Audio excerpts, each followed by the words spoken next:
Quatrième partie de Sarthe-et-moi-là avec mon invité d'honneur. Ce soir, c'est Jean Distel, photographe et auteur de cet ouvrage, Un éditeur à Sablé, Joseph Maliko, où vous évoquez l'histoire de ce photographe sabolien devenu éditeur de cartes postales. L'occasion de revenir sur sa vision de notre région à travers plusieurs centaines de ces cartes postales que vous avez compilées dans cet album. Alors, vous vous intéressez analogiquement à l'histoire de la carte postale et à celle de Joseph Maliko, qui sont intimement liées.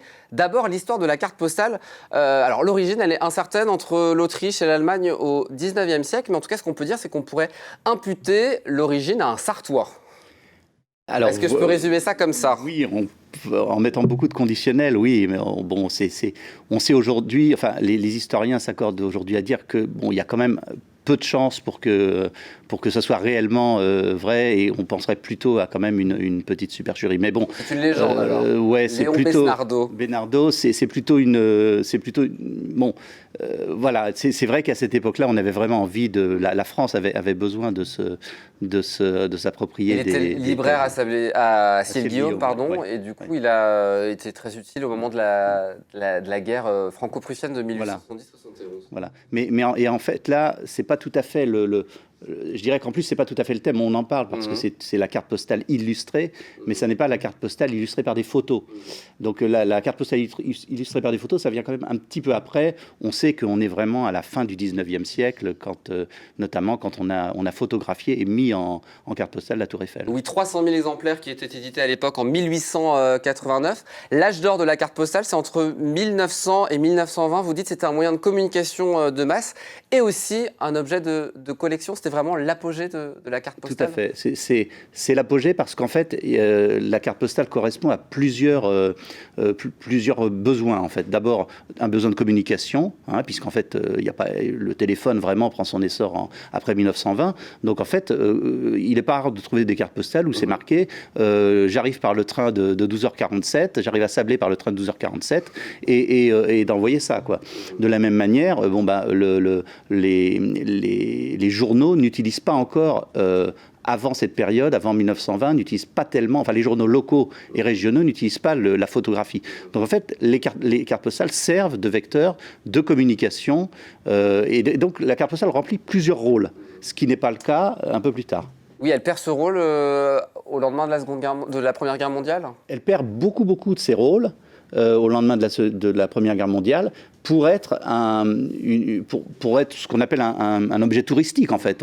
On achète des cartes parce que c'est le château de Sablé, la cathédrale du Mans, ou voilà. Ça, on achète ces cartes-là, on continue à les envoyer, mais plus pour marquer le fait qu'on a visité, par exemple, la cathédrale du Mans. C'est un objet de collection non plus, évidemment.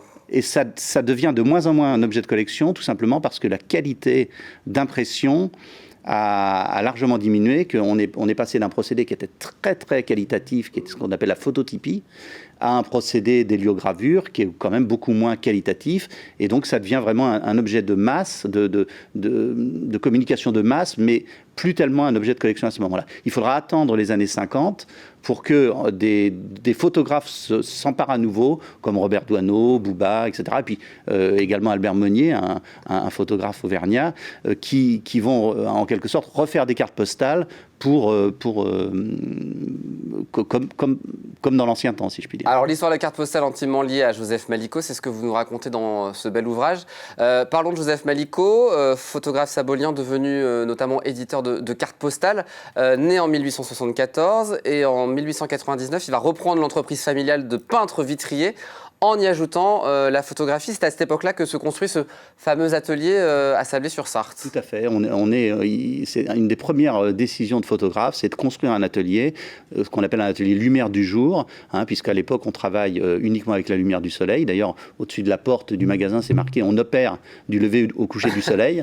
Et donc, c'est à partir de là qu'il va vraiment démarrer son activité de photographe. Et très vite, il comprend qu'il y a quelque chose à faire commercialement, il faut pas avoir peur des mots, commercialement, il y a quelque chose à faire dans le domaine de la carte postale pour diffuser ses propres photographies. On va voir les premières cartes postales qui ont été faites, je crois que c'est en 1903. Des cartes Tout début, c'est 1899. Très bien. Voilà. Et celles que vous proposez, c'est vraiment les pionnières où Voilà. on pouvait mettre que l'adresse au dos, c'est ça Voilà. Au départ, avant 1903, on écrit au recto de la carte postale.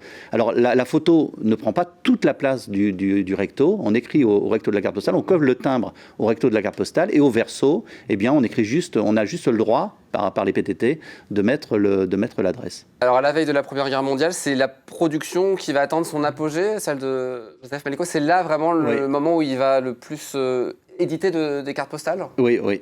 C'est vrai qu'il y a une période où il rayonne vraiment sur 60 km autour de Sablé, de son port d'attache. Il va vraiment dans toutes les petites communes. On parlait tout à l'heure de Viré-en-Champagne, où les petites communes comme Viré-en-Champagne, les communes de moins de 500 habitants, sont photographiées par Joseph Maliko, avec quelquefois 3 ou 4 cartes postales, pas plus, mais voilà, et diffusées ensuite chez à Brulon, c'était chez l'horloger, par exemple. Alors, ce qui est très intéressant, c'est que vous thématisez évidemment toutes ces cartes postales. Les thématiques abordées, il y a notamment les cartes paysagères, Sablé, Parcé, des édifices comme le château de Sablé, l'abbaye de Solesmes. Ça, c'est des cartes intemporelles qu'on peut retrouver aujourd'hui et qui font partie de la mémoire collective. Tout à fait, tout à fait. Tout ça, c'est des objets de la mémoire collective. On peut dire qu'il a vraiment photographié tous les monuments importants, tout ce qui avait attrait au tourisme à l'époque, puisque l'abbaye de Solesmes faisait partie des pôles touristiques importants de la Sarthe. Oui, il a photographié tout ça. Oui. Et puis il y a les cartes postales ethnologiques qui permettent de dater les photographies. Ça, c'est important aussi pour le souvenir. Aujourd'hui, on voit un accident de train, on voit des grandes fêtes populaires.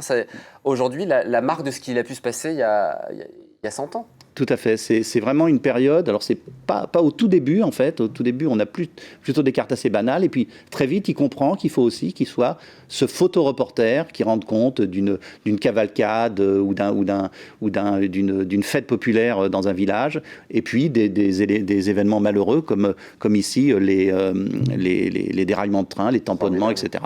Et puis, évidemment, les grands marchés locaux et régionaux. En 1953, Joseph Maliko décède.